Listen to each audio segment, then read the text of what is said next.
Tonight, President Trump is spending his Thanksgiving once again falsely alleging widespread election fraud. But for the first time, he's also acknowledging he may not be president in January, saying it will be a hard thing to concede if the Electoral College formally elects Joe Biden next month. CBS's Ben Tracy is at the White House tonight. Good evening, Ben.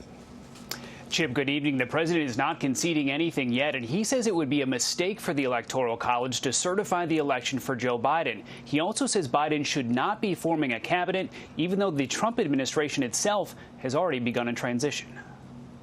President Trump began the day on the fairways of his Virginia golf course. At the White House, he later addressed members of 6 military units stationed around the world. It's the highest honor of my life to serve as your commander-in-chief. He then launched into another baseless claim that President-elect Joe Biden did not actually get the more than 80 million votes cast for him. The only way he got 80 million votes is through a massive fraud. This has a long way to go. You're going to find tremendous fraud. You're going to find fraud of hundreds of thousands of votes per state.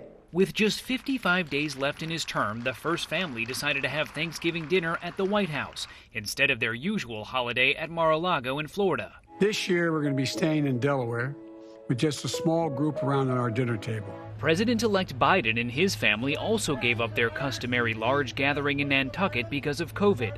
The Bidens talked to frontline workers and released a video today about the economic and personal pain so many Americans are facing this Thanksgiving, including the more than 260,000 lives lost to coronavirus. So many people are celebrating this year knowing that someone they love will never again take their seat at the table.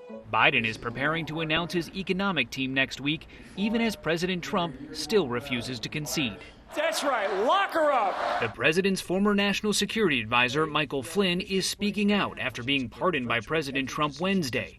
Despite pleading guilty twice to lying to the FBI about his contacts with the Russian ambassador, in a statement today, Flynn said he is the victim, viciously targeted, maligned, smeared, and threatened. But President Trump himself said in 2017 that he fired Flynn because he lied to the vice president and the FBI.